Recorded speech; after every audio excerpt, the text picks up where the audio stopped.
Ladies and gentlemen, welcome back to the Players Zone YouTube channel. And with the Euros all now wrapped up, I thought no better chance than currently to go through my team of the tournament.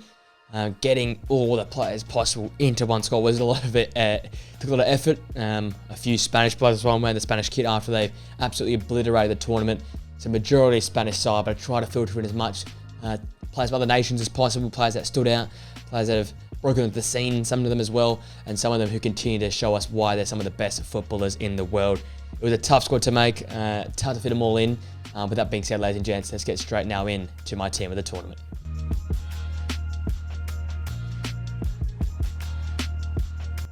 All right, we're going to start at the back with the goalkeeper, and to be honest, it was pretty obvious after this guy, his heroics in one game in particular. Georgi Mamadashvili in goal for me. 8.15 average match rating, the 7.5 saves per game, 79% save percentage, 30 saves, preventing 4.67 goals, including that amazing 11 save game versus Czechia. Mamadashvili was fantastic. Georgia obviously going through to the round of 16, unfortunately meeting Spain there, and that's where they met their end of their tournament, but he was fantastic throughout this tournament. And the stat I always had looked for with goalkeepers is goals prevented. 4.67 is fantastic in the space of only 4 games. That is basically saving a goal and a half per game. It just shows the crazy nature of this keeper, making massive reflex save, close saves, saves some long shots, and consistently, the one big thing as well with Thomas is not making mistakes. He never really made a mistake handling the ball with the ball at his feet. And that game, I can remember it just vividly, seeing all the save, Czechia were coming. But Mamadashvili in goal has continued to be that guy in net. And it's not exactly what we see with club form, but it's not far from it. Like we see that sometimes with Valencia, has done that a few times in La Liga.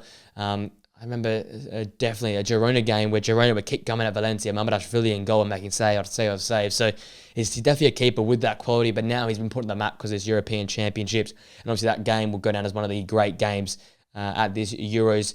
I think a 9.8 service score match rating. That game obviously boosts his average match rating way up there, but throughout the tournament, consistency was key. Even in their round of 16 loss to Spain, was making some fantastic saves despite conceding 4 goals. So he had high save percentage in the 80% as well. Ridiculous. Really, really pivotal for that side. And the reason they got out of the group was down to him. You know, his efforts, his solo heroics at that time. And definitely, as I'm talking about memorable players of the tournament, Mamadashvili is definitely up there for me as one of the greats. And I'll tell you what, he'll definitely get a big move this summer with the work he's done in this tournament. So Valencia would be very happy with the money they'll get from Mamadashvili. I went with 3 centre-halves, starting with William Saliba. For me, was fantastic. Carried over his form from Arsenal. Obviously, know how good he's been at Arsenal. That real Rolls Royce at the back. Someone that I think is probably the best centre-back in the Premier League right now. Arsenal fans are arguing Gabriel had a better season, but just goes to show the quality of this guy. He can do it at club level. He can also do it at international level. It's a different style that France play. Much more pragmatic, much slower, much more defensive. So he's seeing a lot more of the ball. You can maybe say he gets covered up because of how much Arsenal attack and the ball playing that is in that squad. But we saw him getting attacked and saw him have to deal with a lot of teams driving at this French backline. He was consistently the man in the way a lot of the periods of time. Made Upamecano next to him look amazing. Upamecano making no mistakes. I think there's bit of correlation there with next to Saliba. He was sort of guarded and covered off and didn't have to go out of his comfort zone and make those mistakes we're so used to seeing with Upamecano.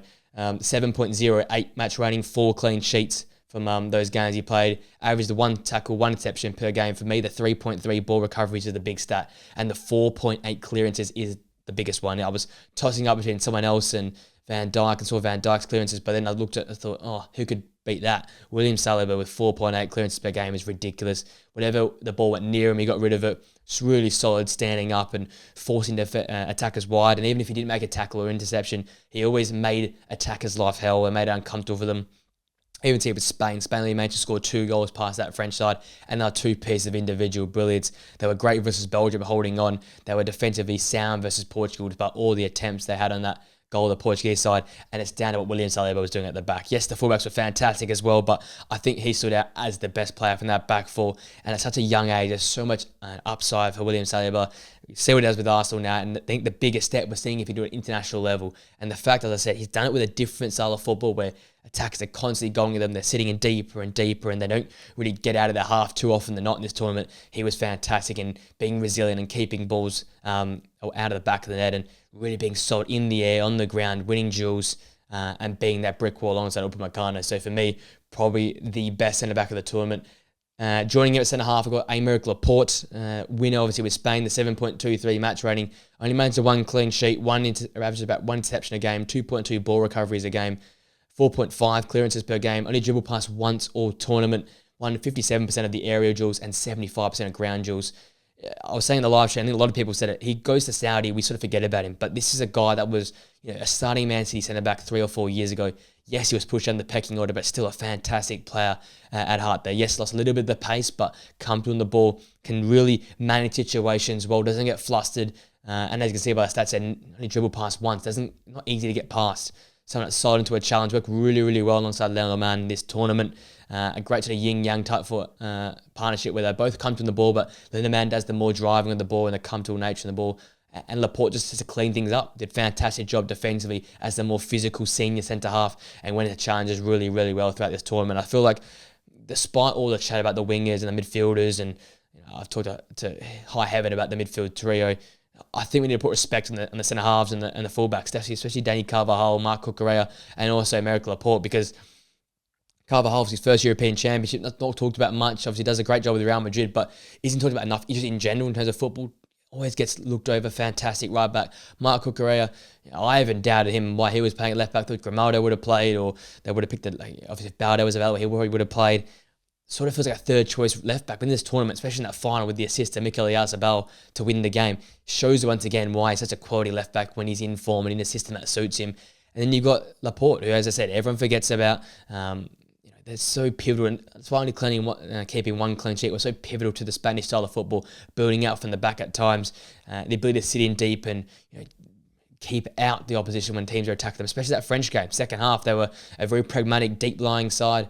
And that Spanish backline held up, and there was a key throughout the whole tournament. The Spanish backline held up well. I think Aymeric Laporte was central to that, being at the heart of the defence there. So he's my second centre-half. And the third centre-half, who didn't play centre-half, but we know he can, is Nathan Ake. I think he was fantastic in this tournament. The 7.03 match rating on average. One assist in the tournament, one clean sheet, averages about one interception, 1.2 tackles, 2 clearances per game. Importantly for me, though, these stats at left back, won 56% of his ground duels and 43% of the aerial duels. So winning more duels than not, especially against those pacey wingers, come against some of the best in the world there at left back and had to hold on in a lot of situations. Really, really fantastic. Carry over that Man City form. And similar to Saliba, he's not really playing in the same sort of system and position. Man City can play centre-half, also can play left-back, but it's a much more possession-oriented system. Doesn't see the same amount of attacks as the Netherlands did. At times, Netherlands were under the pump, and he was doing a fantastic job getting his body in the way and really using his physicality to get the better of wingers. I think that sort of mould that Pep Guardiola's made now with centre-halves that can be versatile and push to full-back positions works to a T for him, because he's got the pace, he's got the physicality to match all these wingers and really outmatch a lot of the wingers at the tournament. And it was easy for me, one of the more exciting full-backs in terms of what he did defensively, but also going forward. Got the assist in that opening game there, was consistently an avenue forward, driving them forward. Probably not as progressive as Denzel Dumfries, but was still fantastic into winning the ball, playing the pass or driving to space to open up the attack for the Dutch. I think in terms of consistency, probably the most consistent performer for the Dutch in terms of down back there. Dumfries had his game, but missed some. Van Dijk had a stinker in there. De Vrij was consistent, but not as good as Nathan Ake, and that's why I've slotted him in there amongst centre-back trio. So we've got Georgi Mamardashvili in goal, William Saliba, Aymeric Laporte, and Nathan Ake at the back. Coming into midfield now, my two deeper midfielders, starting number one is Rodri. Makes sense, player of the tournament. For me, my player of the tournament as well. Average of 7.25 match rating, 1 goal in the tournament, that fantastic goal versus Georgia in the round of 16. 1 key pass per game on average, 93% pass accuracy, 2.2 tackles per game, 6.8 ball recoveries, the 1.7 clearances per game, winning 62% of his aerial duels and 54% of his ground duels. Nothing goes past Rodri. That's why he is a perennial winner. He hates losing. I feel like he has nightmares about losing. This guy just makes it a habit of getting wins and doing it comfortably. As I said, consistently throughout this tournament, he contributes to winning in a way that you just cannot put into words. It's the small things. You can see by these stats here, the 62% aerial duels, doesn't really get beaten in the air. 54% ground duels, gets in the way and makes an impact on the ground as well. 6.8 ball recoveries per game, covers over spaces, gets in, gets to the challenges, and makes sure that ball is won back for his side more often than not. And when there's a loose ball to get, he goes and gets it. 1.7 clearances per game. He was dropping back and being a sort of third centre back, allowing Carvajal and Mark Cucurella to push up the pitch, giving the license for the fullbacks and the wingers to be high and not have to track back so consciously defensively, because Rodri's there defending alongside the two centre halves. Still made the key passes, got a goal in a very important moment in a very important game, the round 16 there when they were down. Breaks up the play there, the 2.2 tackles per game. It's just fantastic. Absolutely, probably head and shoulder. When you look at the stats, head and shoulder is the best player at this tournament.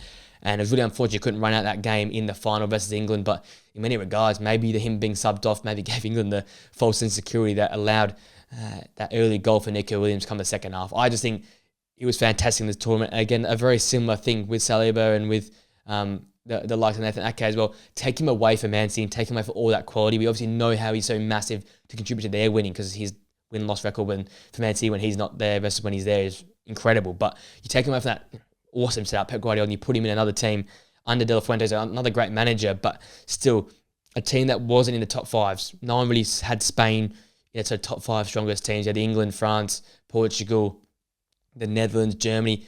Spain went in that conversation. But the way he led this group, not with the armband, but just through his actions, the way he carried himself on the pitch, the small things, picking the ball up, making those ball recoveries, breaking the play with the challenges, that just shows the player he is. He can adjust to any single situation, any moment, whether it be simple, difficult, down 1-0, leading 3-1. He's got all the tools in the trade and just makes everyone's life around him much better. I feel like that's why this midfield was so dominant. Yes, there were some great performances around him, but he's that cog that gets the Spanish turning. I think he was fantastic this tournament. Absolutely, for me, deserved of the player of the tournament. Joining him midfield, no surprise here, is Fabian Ruiz. A surprise for me. As I said a few times, I thought Zubamendi or Moreno might start midfield, but I went with Fabian Ruiz, and I was proven wrong, and I'm happy to swallow humble pie because he was fantastic in this tournament. Someone very close to winning player of the tournament for me as well.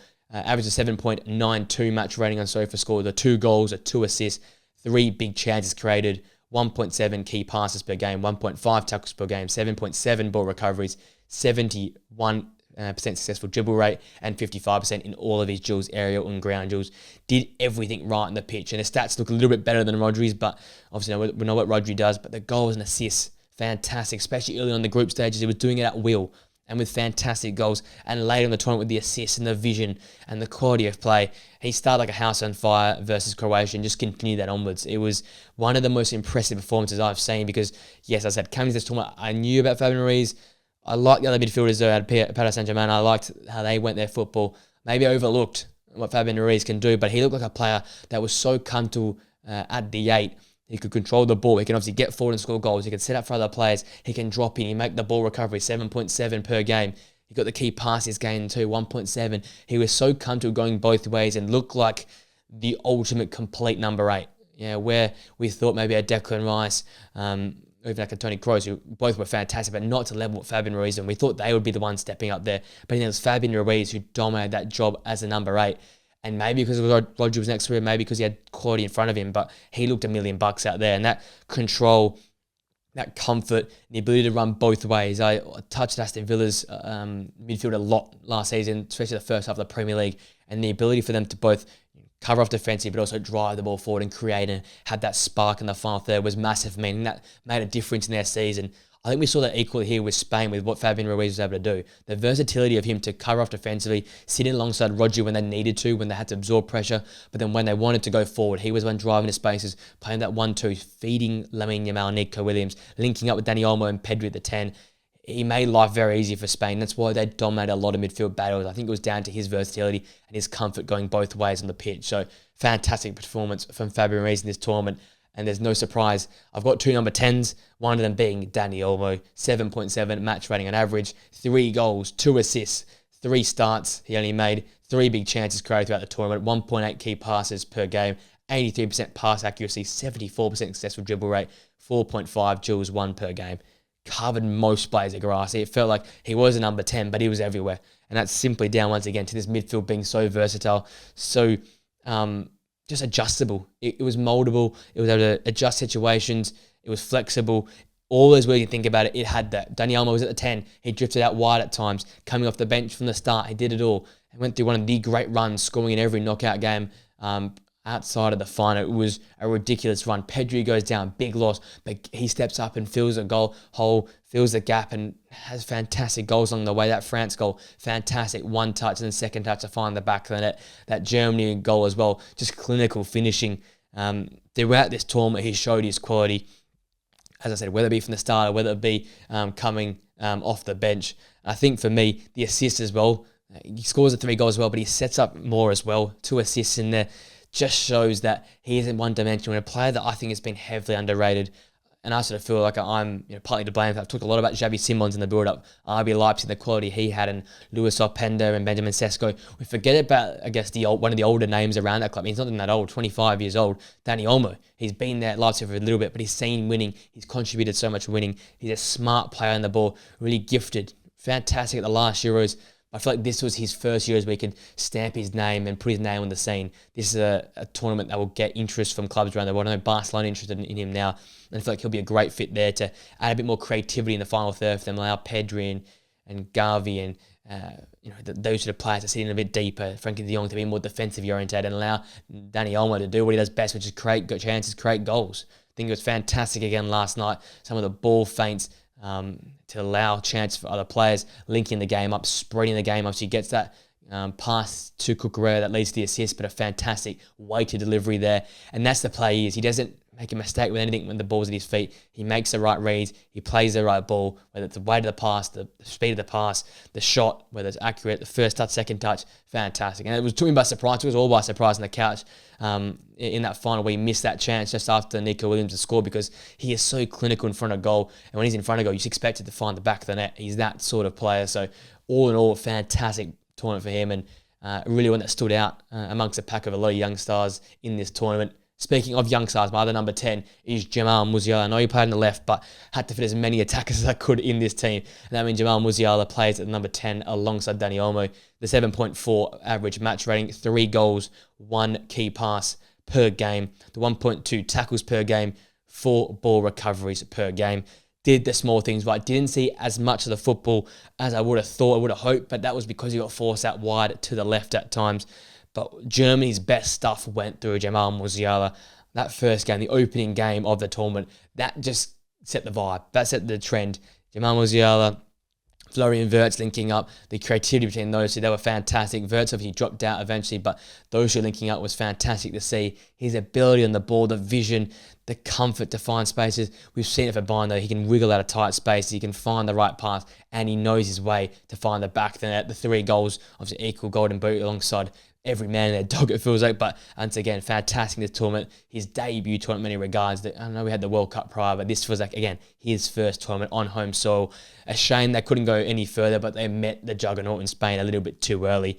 I think all in all, if they went to a semi-final, we'd be talking about Jamal Musiala as one of the great tournaments. But because they get beaten by Spain, then they get knocked out of the quarterfinals, everyone sort of forgets what he did. But in the only the 5 games he got to play, he showed us what he's all about. Those 3 goal contributions, all being goals, clinical finish for a goal, chance creation galore.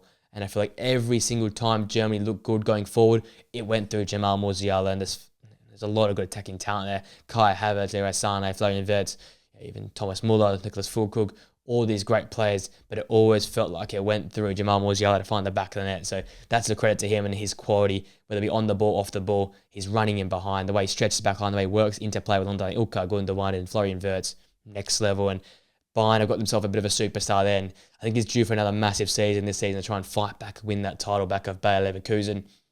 Now to the front 3, and it might speak for itself. Starting on the left, got Nico Williams. For me, the player of the match in the final was fantastic throughout this tournament. 7.27 average match rating, 2 goals, 1 assist, and the chance creation, the big one. 4 big chances created, 2.2 key passes per game, 90% pass accuracy, 3.8 ball recoveries, and the 2.2 successful dribbles per game.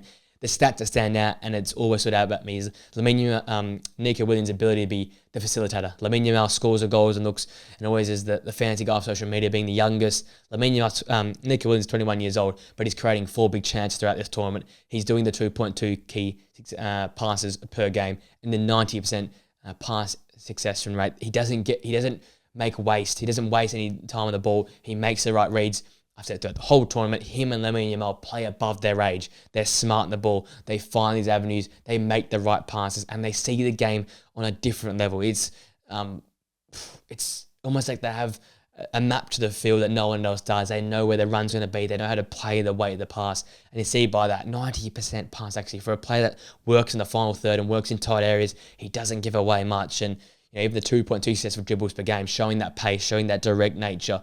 And I think what worked really, really well for the tournament, underrated, was the job Alvaro Morata did. Again, it gets slandered a lot by the Spanish media and Spanish crowd and fans. Played that himself as well, being almost like a false start times, opening up the channels for Lamine Yamal and most importantly, Nico Williams to operate into.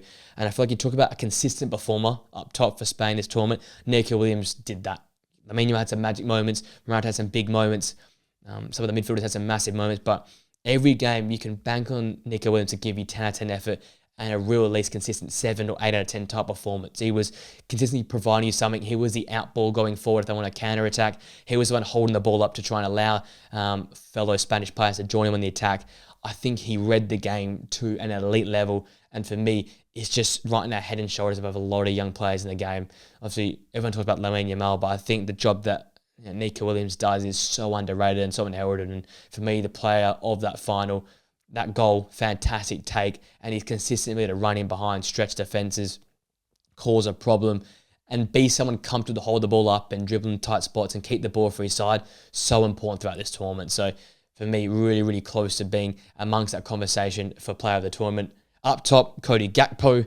Again, have to sort of fiddle around and get these players in position, but Cody Gakpo for me is fantastic this tournament. 7.73 average match rating, got the 3 goals, got that assist as well. Outperformed his XG by 2 goals, so such a clinical finisher. 4 big chances created throughout the tournament, 2 key passes on average per game, the 1.5 tackles per game, 3 ball recoveries per game, and the 75% successful dribble rate. He was someone similar to Musiala. Didn't get much of the football. When he did get it, you knew you were in trouble. It was a fact of he'd get his head down and drive into spaces, open the game up, and he'd cut back in that right foot from the left and find that far corner at will, or whether he wrong foot of the keeper and go to the near post. It looked like the Cody Gakpo, which we saw at the World Cup, which made Liverpool sign him. And I think Liverpool, with under Arne Slot, they're going to have to move him out to the left because this was elite from Cody Gakpo. Up top, they struggled. Daniel Marlin had some great moments from the bench, didn't get started. Memphis Depay didn't really set the world on fire for me up top. Xavi Simons right down the middle, it didn't really click. He was the guy for them. He was the guy scoring goals. He was the guy causing havoc for defenders. And I think people were having nightmares seeing Cody Gakpo run at them because he's such a dangerous runner. Gets his head down, cuts inside. Good luck stopping him. He's just exhilarating to watch. I think Liverpool fans are really, really excited to see he's got that confidence back and got that form because you even see the 75% successful dribble rate. He was going past defenders at will. He was making the key pass, 2 key passes per game, not just being that selfish, solo runner. He was able to set up other players as well. And the big one, outscoring the XG by 2 goals, considering he's only scored 3, shows he was clinical in front of goal. He was scoring goals that you wouldn't expect him to take.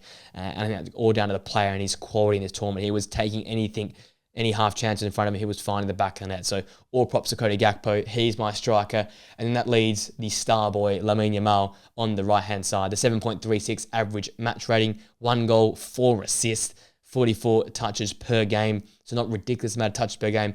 8 big chances created throughout the tournament. Like, oh my God. 2.7 key passes per game, 94% accurate pass completion rate, 1.6 tackles per game, 2 ball recoveries per game. This guy's out of the world. But we've known it now for a few months. We saw it in the Champions League. We saw what he's done for Barcelona. 3 or 4 times he won that game late in the 80th, 90th minute, saving Barcelona, cutting that left foot. And I don't know how the scout wasn't done before the tournament because we've seen this now for months on end for Barcelona. He was individually keeping that club afloat at times, and it's because of that wizard of a left foot. It's getting to that point where you know he's going to go there, but how do you stop it? Because if you think by now players would know how to stop that, but at will he'll get in, make a pass like you saw in the final across the box to Nico Williams on his left foot, or he'll cut in and whip that ball top corner like you saw versus France. It's a fact of he's going to go there. How do you stop that? Similar to Messi. And I know the comparison will be made forever now, but it gives that Messi feel where obviously Messi going to go on his left foot, but yet he still finds ways to dribble through defenders, get in his left foot and shoot and score. And I feel like Lamine Yamal was that sort of player at this tournament, consistently terrorising defenders. I think Nico Williams was a better hold-up player and a more consistent performer, but the magic, those awesome moments all came from Lamine Yamal. And I kept talking about playing above your age grade and maturity. That pass to Nico Williams in the final there, straight after half time. He can be a bit sluggish, can be a bit off. He makes that cut inside. He realises they've shut down that shoot opportunity. He sees at the corner of his eye his partner in crime, Nico Williams, and he lays that ball off perfectly weighted, great pace of the pass. Then Nico Williams can run onto it cleanly, strike that ball, find the back of the net. It was inch perfect. It was fantastic.